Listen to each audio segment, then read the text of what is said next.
ABC Listen. Podcasts, radio, news, music and more. Dava Sobel is my guest today with the story of groundbreaking scientist Marie Curie. Dava became one of the world's best-loved science writers with her first book, Longitude. Since then, she's written on Copernicus, on Galileo's daughter, and a history of the planets. In her new book, The Elements of Marie Curie, Dava dives into the extraordinary life story behind this famous scientist. The first woman to win a Nobel Prize, Marie won for physics in 1903, and the first person to be awarded a second Nobel, this one for chemistry, in 1911. Alongside the discovery of radioactivity, Marie Curie's life was shaped by her love for her husband and colleague, Pierre, a scandalous affair following his tragic death, and feats of wartime heroism. I spoke with Dava Sobel at Adelaide Writers' Week. Is Marie Curie a person that, as a science writer, Dava, that you've spent your whole life working on science, was she someone whose life stories, achievements you were already very familiar with before you began working on this book? No, like most people, all I knew was she had something to do with radium, and she was a double Nobel Prize winner. And maybe I also knew that not only was she the first to win 2 prizes, but she remains the only person who has ever won in both chemistry and physics, a feat that is not likely to be repeated. But I was not familiar, no. And once you started working on this book, you were just saying to me that was happening during COVID. So how did you actually do the research for this work? So the lockdown during COVID, of course, canceled my plans to visit Paris and Warsaw and confined me to my room like everyone else. But what I discovered was that Madame Curie's writings, even her most private journals, handwritten materials, lab notebooks, drafts of letters, all of these things were available online through the French National Library system. So I had that. I had collected books of her correspondence with her 2 daughters. They carried on a lifelong, intimate correspondence. And I made do with my memories of Paris from visits on other research trips. And I had been all over Poland because of Copernicus. So I'd been to Warsaw. I knew the places where she grew up. How good was your French when you began this deep dive into Marie Curie? Not good at all. It was actually high school French from many years ago, but it was helped by my ability to read in Italian, and the grammar is identical. So I got a really good dictionary, and then I was cooking. Yeah. Well, let's go back to the very beginning of her story. What sort of family was she born into? She was born into a family of teachers, and education was a top priority of hers. Lifelong, she wanted to be a teacher. She was a teacher, and she was very proud of her Polish heritage. Her family instilled that in her as well. They were very literary. Her father was a physics teacher, but he was very interested in world literature and read to the children from books in various languages.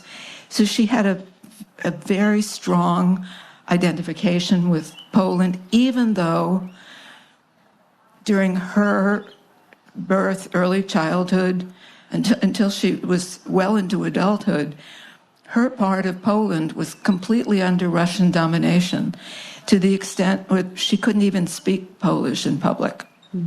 She lost her mum when she was just 10 years old. What sort of relationship did she have with her father? Was he encouraging of this intelligence and interest in science that she had from an early age? Absolutely. And that that was my first surprise in learning her story, was how many men stood behind her, even at a time when it was unlikely for women to do the sorts of things she did. And she had an older brother who became a medical doctor, who was also tremendously supportive. They all felt that she deserved a university education, even though in Warsaw at that time, women could not attend university. So what was something, and this was a fabulous thing to discover, called the Flying University? What was it and how did it benefit her? This was an illegal underground effort to educate women who wanted a university education. So they were people brave enough to meet with young women in secret locations and give them the education they could not get legally. And why was it illegal? What was the thinking? Was it around it being Polish or about them being women, or? I cannot explain that sort of action. It was just the way it was. And in Russia, women did attend university, so it made no sense. It was another punitive move on the part of the occupiers. Luckily now government decisions make perfect sense, but things were different. Especially in the United Things were different States, back then. yes. So she was accessing this hidden underground education, and then she also went about passing it on to other women, not from a different sort of class background than hers. What's the story there? Yeah, so she did have the goal of going to Paris, where she could really attend university. So she worked as a governess, and during that time, she voluntarily taught women working in a dressmaking shop that she frequented, and she also taught the children who worked on the agricultural fields of the family who had hired her as a governess. So these children were just learning Russian in school, and she wanted to teach them Polish language and culture. This plan that she had to be able to go to Paris, to the Sorbonne University, was one she cooked up with her sister. What was the deal that the two of them had? So the deal was the older girl had enough money to be in Paris for a year. And so she would go, Marie would work as a governess, would send her money because she wouldn't have any expenses as a governess. And the older girl would finish school, become a doctor, go into medical practice, and then it would be Marie's turn to go to Paris. And that's what happened. How long did it take her of working as a governess and sending money to her sister? 7 years. Yeah. So she was highly motivated. It was very difficult during that time. She was reading books. In letters, she talks about the books she's reading and complains. You can imagine how much I get out of it just studying this way. She really didn't have any hands-on experience with real scientific laboratory equipment till very close to the end of that time. She had a cousin who was a museum curator, and there was a laboratory in the basement of the museum, and he would let her have the lab on Sundays when the place was closed, and she could try out things there. Marie Curie arrived in Paris at the end of 1891 when she was 24. She enrolled in the Sorbonne, and that's when she starts using the name Marie. Right, she was Maria before. What was day-to-day life like for her as a student? Where did she live when she was studying? So her sister had married another Pole who was also a doctor, and they had an apartment and she lived with them. So it was very much like being back in Poland. And then she would take a public transportation over an hour each way to the university, where there was a community of foreign students that she was part of, but she was now really studying science and really reckoning with the fact that her French, which was fluent for being in Poland, was not quite fluent enough for being in Paris. But she she fixed that pretty quickly. She ended up living in a garret, as a proto-scientist rather than as a poet, which I might more think of being in a garret. And it got pretty cold and she got pretty hungry in that garret, according to your research. Yeah. She talks about this in her autobiographical sketch, how she moved out of the sister and brother-in-law's place because they were talking to her all the time. And they helped her move into this garret that was right near the university so she didn't have to waste time in commuting. And she could stay at the library till it closed. But she was all the way at the top and had to carry her own coal. So sometimes she just piled all her clothes on herself and went to sleep that way. I think I've slept in rooms like that in Paris, of just trying to put everything that you own on top of you to try to keep warm. So she's living, it sounds, this sort of quite solitary, really devoted life to science and research and the intellect. How did she first meet a man named Pierre Curie?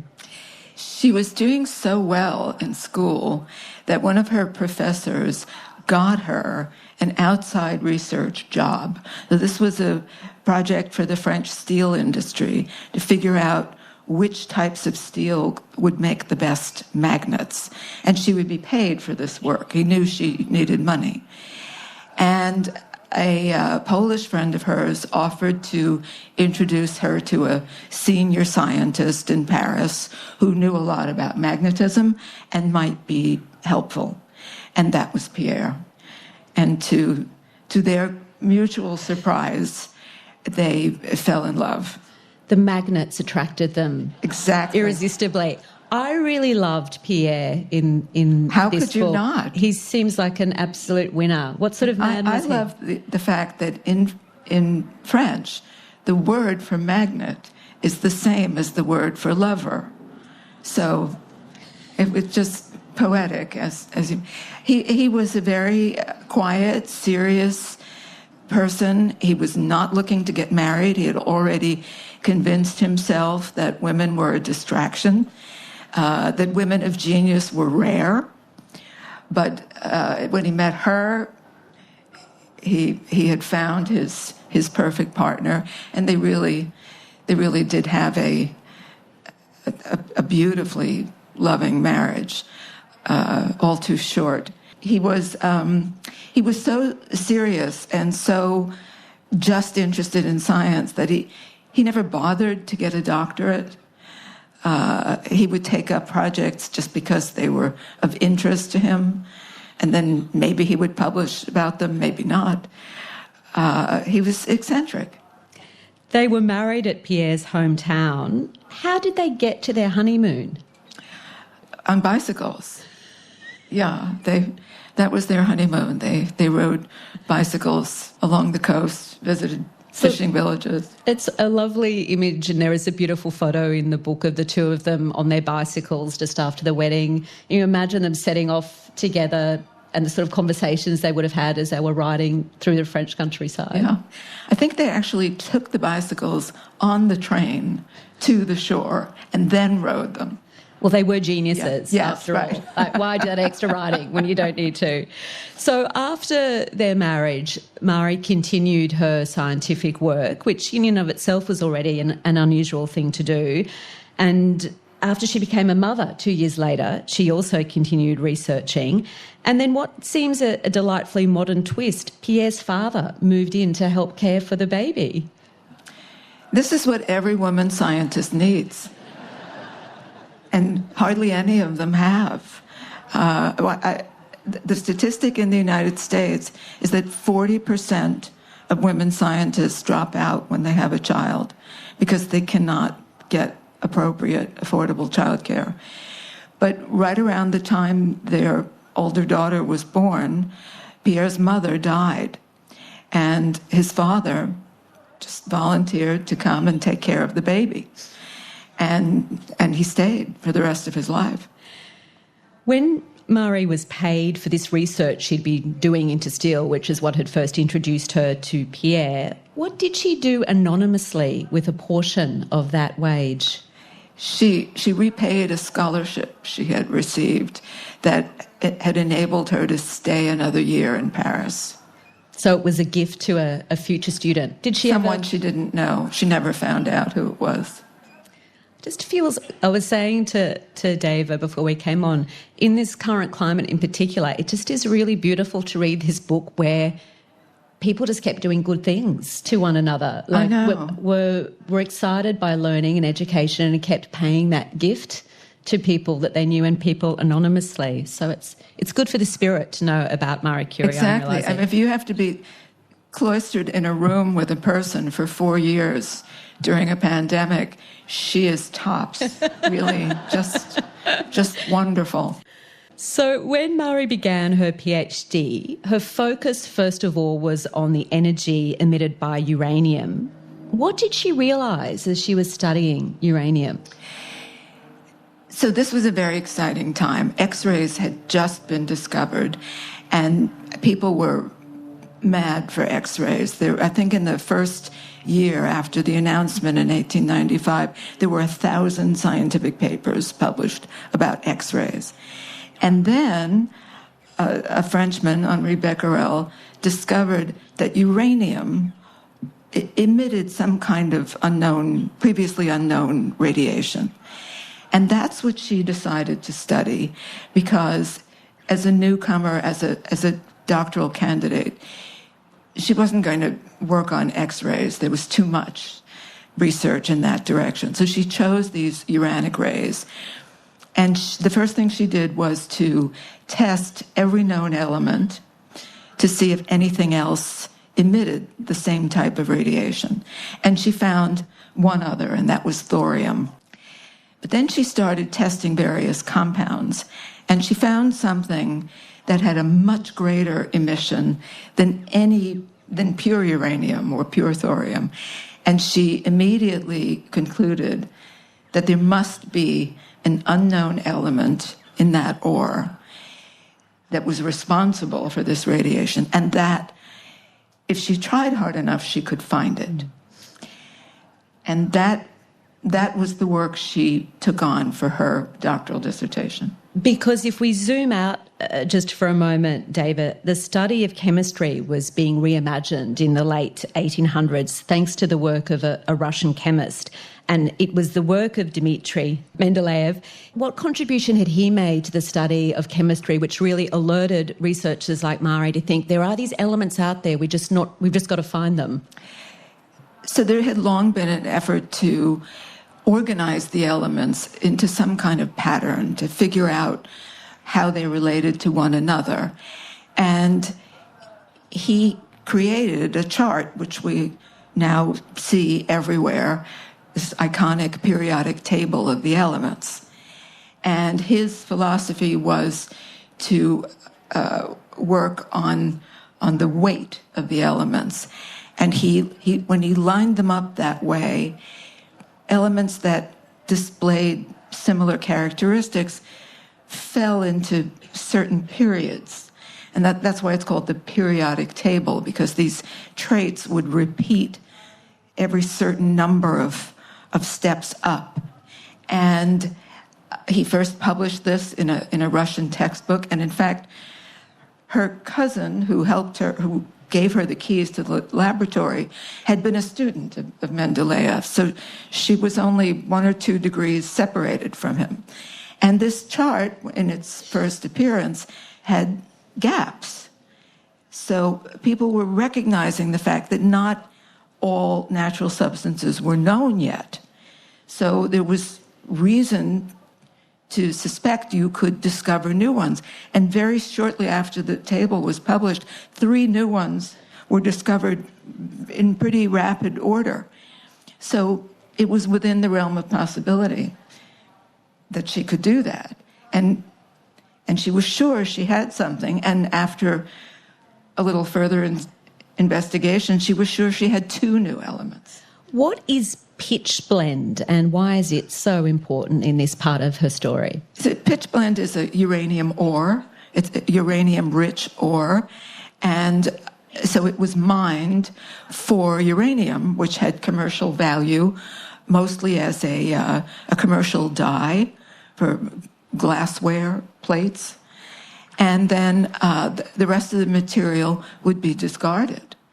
So when she began working seriously on trying to extract these elements, she worked with waste, with mine tailings that had been dumped in a forest near the mine. You say that when the sacks of tailings would arrive at the lab, there were still the pine needles from the forest where they'd been thrown.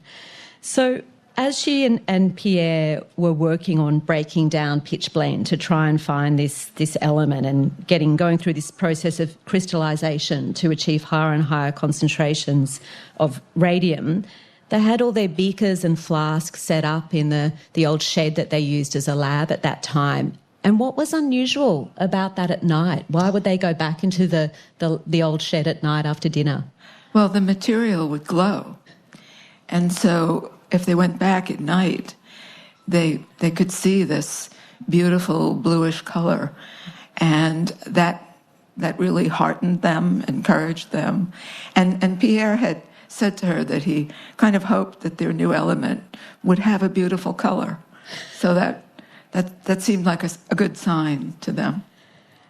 You just have one little reference in this book, David, to the fact that Pierre and Marie went to seances, or they had some interest, which would have been current at the time. Oh, it was very popular at the time, and many scientists attended them to try to debunk them, to try to prove that whoever was running the seance was really just a charlatan. But Pierre was very interested and very open-minded and was not ready to say that it was all nonsense. But, there's no suggestion that there was anything beyond the laws of science in what they were dealing with there. Well, there was so much invisible... It was... Someone used the phrase invisible century. You have radio waves and radioactivity and X-rays. So why not some kind of communication channel? She finally was able to calculate an atomic weight and thus prove the existence of radium, and also successfully defended her PhD in June 1903. And then a few months later, she and Pierre were awarded the Nobel Prize for Physics for their research into radioactivity. What did that accolade mean for the public's interest in their work? Well, it was a very new prize. So the first Nobel Prizes were awarded in 1901. And so she was the first woman.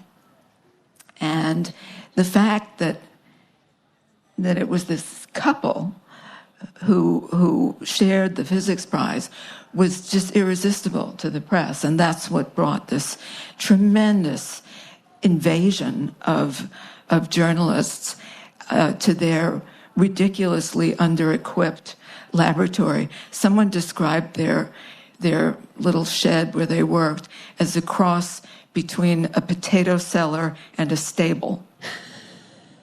And they wanted to interview their young daughter. Journalists were interested in the cat. The typical zoo that surrounds, that now seems a familiar zoo with the Nobel Prize. But it was a new thing, and so there was a lot of interest in it.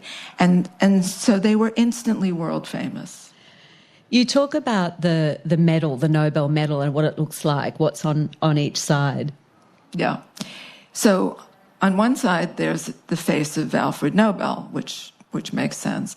And then on the other side, there's this allegorical scene where science is lifting the veil from the face of nature. And these are female figures, bare-breasted. It's just something out of mythology. And it really makes the point, I thought, which is why I described it, that a woman's place in science is as one of these allegorical figures. A man looks like Alfred Nobel, and nevertheless, she was a Nobel Prize winner in 1903. Why were medical doctors immediately interested in her discovery, her and Pierre's discovery? Well, they suffered burns from handling this material, and Pierre intentionally burned his arm and then wrote about how long it took for the burn to heal and the stages it went through. And so doctors immediately saw this as a potential treatment for cancer. And in fact, the first 2 women were treated for breast cancer in the Curie laboratory. Their doctor just brought them in. And treated them how? What would he have done? Exposure to radium. Right on where their tumours were on the surface. Yeah. And this quickly gained credence, and for about 2 decades, radium was the cure for cancer, which added to the luster of the Pierre's, of the Curie's reputation, because now they were really great humanitarians on top of being brilliant scientists.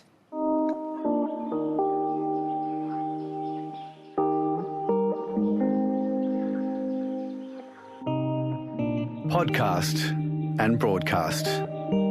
This is Conversations with Sarah Konoski.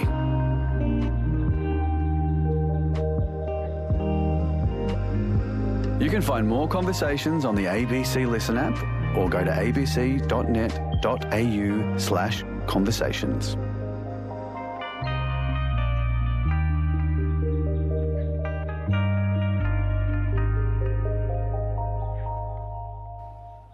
So Marie and Pierre had shared the Nobel. Their scientific work was at this exciting stage. The whole world was interested and thinking about the potential applications. That had their second daughter, Eve, in 1904. And then what happened just after Easter in 1906? So Pierre was just crossing a street in the rain and probably not looking, and was hit by a horse-drawn carriage, actually by the horse, so that he fell, and then the carriage rolled over his skull, and he was killed instantly in the street. How did poor Marie take that news? She never got over it. She started almost immediately keeping a heartbreaking journal of her grief, where she actually talks to him and wonders what should she do, what will happen to their daughters, especially the older girl who was so much like him. And she had a vision that one day this daughter would work beside him in the laboratory. Yeah, it completely shattered her. And yet, within a month, so by this time, Pierre had really assumed more family responsibility. When he decided he wanted to marry her, he finished his PhD, he got a better job at higher pay, and by this point, after the Nobel Prize, he was a professor at the Sorbonne, and they had still not a great laboratory, but certainly better than they'd had before.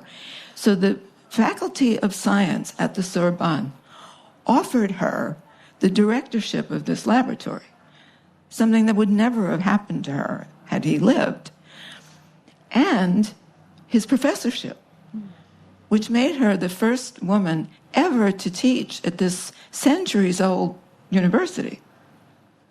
And one of her messages in this grief journal is, I have been offered your position at the laboratory, your course, and sometimes I think that that'll be the easiest way for me to live. But at the same time, I think I'm mad to accept it. Mad? Why, do you think? Because the challenge was so great. She felt so broken. But she did it. She did it. And that's, if she was famous before, now she was the only woman in the world with that kind of position, recognition from a university, a major university. Over the following years, Marie Curie took her place as the leader of this research, devoted to her work and raising her two daughters and also to caring for Pierre's father until his death. Then in 1910, she began a new relationship. What complicated that romance? He was married. And he was an old friend. They had taught together. She taught for a while at an academy for female teachers. She taught physics, and he taught math. And he was also a friend of Pierre's. In fact, he was one of the people who published Pierre's complete works after his death. So they were very good friends, and the families had socialized together. But he began complaining to her about how unhappy he was in the marriage. And I think she really believed that he intended to leave the marriage and begin a new life with her. How did this man's name, Paul Langevin, how did his wife react to this discovery? Well, when she found out, she reacted violently. She threatened Madame Curie with a knife. On the street, in public? Street, and wanted her to leave the country. It was very ugly. Friends intervened, and the two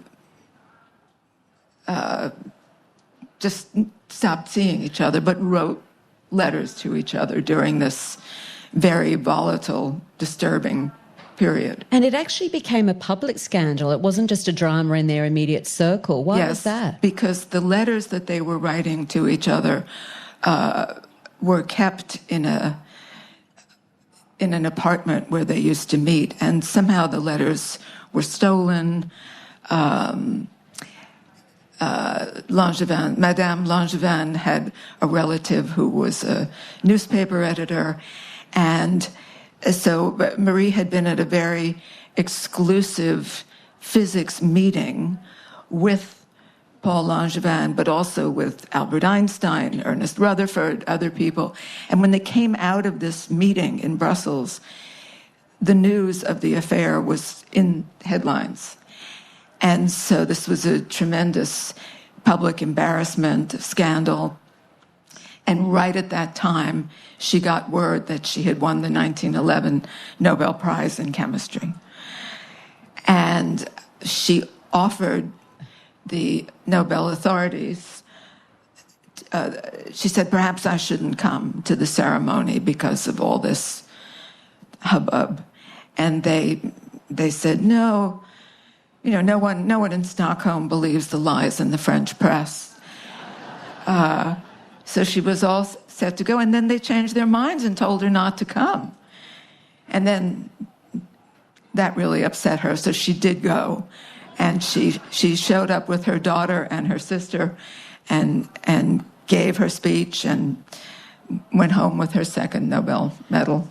When you create a picture of someone who is such a woman focused on her work, a very private person, already this public figure because of her research, and then to have basically the equivalent of your romantic life all over the cover of the Daily Mail or something hideous. Yeah. Paul even had to challenge someone to a duel. Yes, he had to challenge one of the newspaper editors to a duel.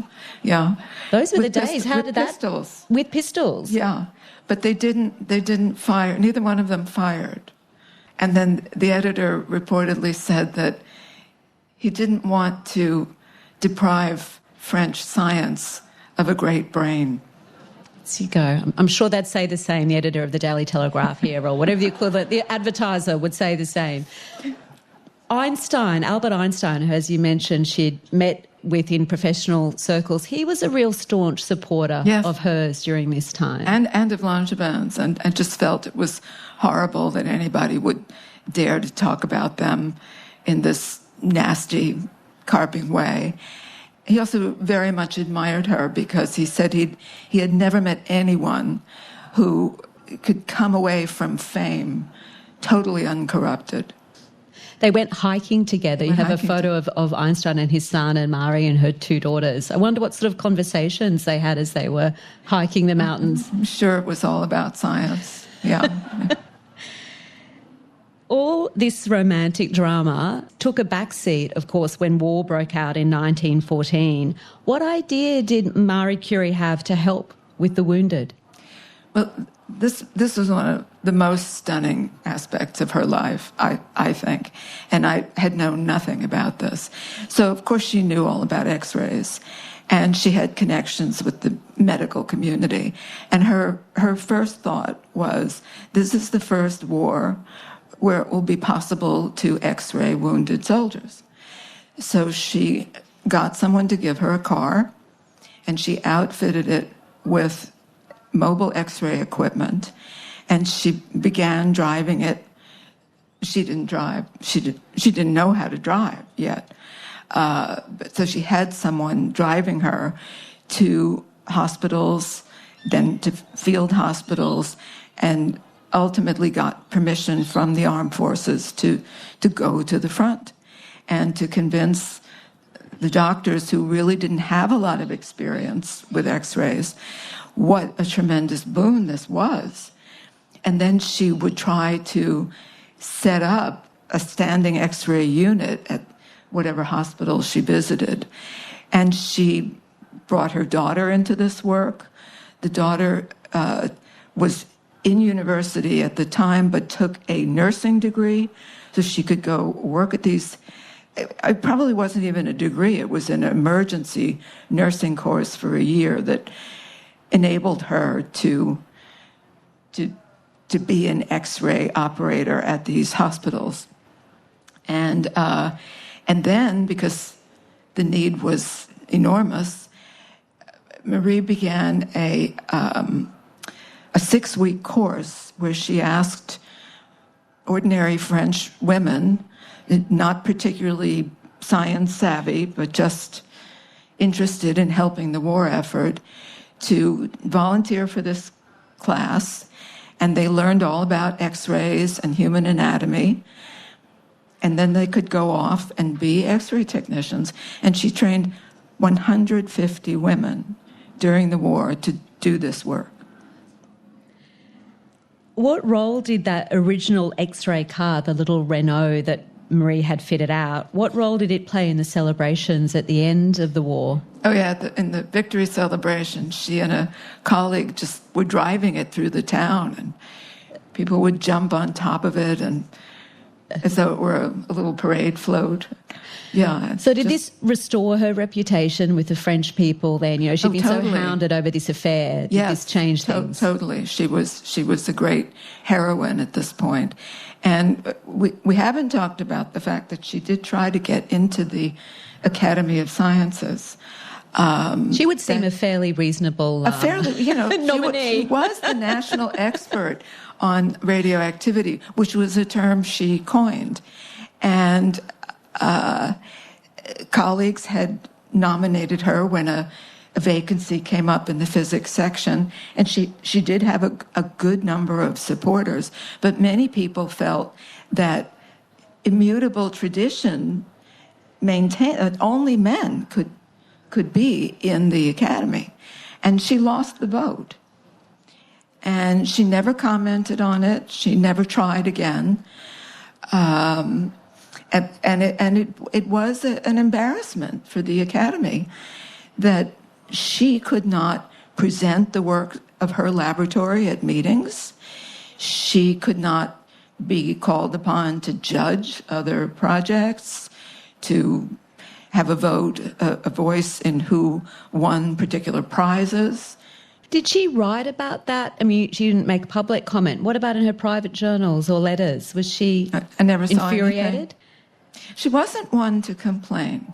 That was an overriding impression. Her whole way of operating, when the going got difficult, she would figure out a plan to overcome whatever it was that was in her way. And then she would just do that.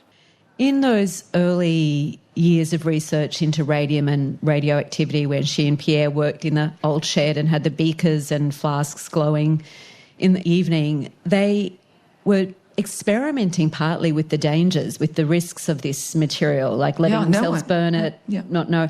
By this point, was she I mean, was there an awareness of the risks that were being associated with this material? The awareness came very slowly. So the radium and her other discovery, polonium, were both announced in 1898. And then in the early 1900s, this wonderful boon of being able to use radioactivity for cancer treatment came out. And that got more and more popular, not just in France, but everywhere. And so there was definitely a sense that this stuff was destructive. But it took a long time before they started to shield it. So by the outbreak of World War I, when she gave her radium to the French government just for safekeeping, she carried it in a lead-lined satchel. So they knew enough by then. And they knew to be serious about ventilation hoods, because radium decays into a gas, which is also radioactive. So you don't want to be breathing that in. But it wasn't till the 1920s when the story of the dial painters in America became public. So these were young women who were hired to paint numbers on watches, instruments, meters of various kinds, with paint that actually contained radium. So these dials could be read in the dark. And of course, you're painting little numbers, you have to have a fine point on the brush. So they were told to dip the paintbrush in the paint and then put it between their lips to make a point. And radium is very much like calcium in its chemistry, so it would lodge in their bones, and their jaws rotted, and they died. Horrible, painful, early deaths. There was also, because radium was a boon to health, there was even a drink that you could buy, Radithor, for PEP. And there was an American tycoon who boasted of drinking 3 bottles of this stuff a day. And he also died a very horrible, early, painful death. So the awareness was there. And, of course, she had never advocated using radium in paint. That was a frivolous use. But she had various health complaints, and she often wondered in her letters to family, I wonder if radium has anything to do with this. She always had sore fingers. Her fingers were numb from handling the material. So it was a question. And in the 1920s, serious researchers began taking blood tests regularly, giving blood tests to their staff. And when their red blood cell count got low, they would take a few days off. But then when they felt better, they'd come back to work. So she would have been exposed to more radium than anyone in the world. Probably, yeah. Is that what led to her death at 66? That and the X-ray exposure. Because you see pictures of her in these field hospitals, and she's wearing a cotton smock. If you go to the dentist, they put a lead blanket on you, and the dentist walks out of the room. And it's a much lower dose than she was dealing with all day, every day. So the combination of radioactivity and X-radiation led to a fatal anemia. Are her materials, the books she wrote and the materials she held, are they still contaminated with that radioactivity now? Yeah, radium has a half-life of 1,600 years. So what does that mean for researchers who are looking at her? You have to sign a form that says you understand the risk. And it isn't clear how many of her things are contaminated. As I said, I was prevented from going to Paris by the pandemic. But recently, I visited the American Philosophical Society, where I saw my first actual letters from Madame Curie. There were several letters that she had written because she was a member of this Society, a foreign member. And so I suggested to the curator that they have the letters tested for radioactivity. And they did, but they were clean. So where was she buried, this great woman of French science or world science? So she was originally buried in the little cemetery near where Pierre's family had lived. And she was very careful about that family plot because Pierre's mother died first, so she was in there. And then Pierre died, which was a disruption in the normal. So his grave was on top of hers. But then when Pierre's father died, Marie had the bodies switched so that the father and mother, and then Pierre was on top, and that place above Pierre was reserved for her. And she was very clear, no big ceremony, no fuss, just the family and the laboratory family. And so years later, she and Pierre were exhumed to be buried in the Pantheon as a great national tribute. But I don't think that was in her plan at all. She was the first woman to be interred in the Pantheon. But would she have wanted it? I think almost before any statement you make about her, you just put first woman, and it seems like it whatever fits. it is, it applies. So despite this scandalous romance with Paul, her devotion, it sounds like, from that plan for her burial was still with Pierre by the end of her life. Yes. That was the big love story of her life. Yes. Yeah. And the family's swag of Nobel Prizes didn't end with her death. Who was next in line from the Curie her daughter. clan? Yeah. So her older daughter, the one she was so worried about, followed her mother into the lab and also married her lab partner. And they shared the Nobel Prize in chemistry in 1935. And then the younger daughter, who wrote the first biography of Madame Curie, later in her life, and she used to joke that she was the only member of her family who'd never won a Nobel Prize. But then her husband was the head of UNICEF, and he had to accept the Nobel Peace Prize for his work with UNICEF. So she went with him to do that, and she certainly participated in his UNICEF work, traveling with him. As you explore in your book, Dava, once Marie became that laboratory director after Pierre's death, she began working with many aspiring scientists, including many women scientists from all over the world. What kind of impact did they have, and were there stories that were known to you before you began this book? No, and their stories are actually what inspired this book, because when someone first suggested to me writing a new biography of Madame Curie, I thought, why? There already are biographies. She's so famous. But then I learned about the 45 women who had passed through her lab, and that was a story that had not been covered anywhere. So that really is the focus of this book. Her life is the thread that connects them all, but they are the real news. And they began coming immediately after she took over Pierre's position. So the first one arrived in the autumn of 1906, just months after Pierre died, and she came from Canada. After that was someone from Norway. They came from Eastern Europe, from England, and they gravitated to her because they figured their chances, first of all, they were fascinated by the new science, and there were very few places where you could learn that new science. Hers was a prime locale. And then a woman was in charge, so they figured they had a better shot at getting in, and they did. She never had to seek them out. They just came to her. And the real beauty part was how many of them then went home to become the first female professors in their countries. or the first to teach or do research in radioactivity.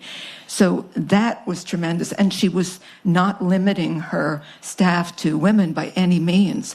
Many more men came, young men came from even as far away as China to work in her lab, to learn these new research techniques. And so her global influence was immeasurable. And it continues to the present, which constantly surprises me. All the time I was writing this book, as soon as I mentioned Marie Curie, people would say things like, "Oh, she's my heroine," or "Oh, I always was interested in science because of her." And that has struck me, especially her influence as a role model, because you wouldn't think that a person who was so accomplished, so extraordinarily decorated and venerated, would be a good role model for a little girl. You know, it's just, how can I ever aspire to anything close to what she achieved? And yet, it works. It still works. And she's been dead 90 years. Just after she established the radium standard, Marie was forced to spend some months convalescing in bed, and she spent time watching the silkworms that her daughters were raising. Why did she feel a kind of kinship with them? She wrote a beautiful letter about this to her niece, how she would watch the silkworms and how they were compelled to spin a cocoon. And if they didn't do that, then they would die. And she felt that she, like them, was compelled to do her work, that she had no concept of what would come of it all. But it was nevertheless the work that she felt she had to do. It's a beautifully sort of humble image amid all that grandeur, and it also strikes me it's a collective activity. Those silkworms, you know, they make that silk together. It's not just one. That's a very lovely point, yeah. I think you can tell that this is a book that is a joy to read on so many levels, on just the excitement of the science and the testament to human goodness and collegiality. And I think Dava has done such a beautiful job inviting you into that world. Please join me in saying thank you. Thank you. Dava Sobel's book is The Elements of Marie Curie, How the Glow of Radium Lit a Path for Women in Science. This conversation was recorded at the Adelaide Writers' Week on the lands of the Kaurna people. Carmel Rooney is our executive producer. I'm Sarah Konoski. Thanks for listening.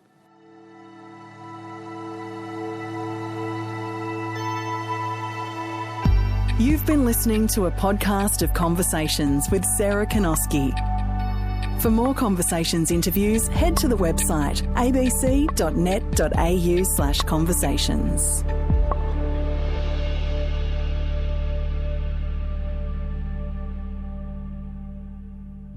Hi there, I'm Yumi Steins, host of the podcast Ladies, We Need to Talk.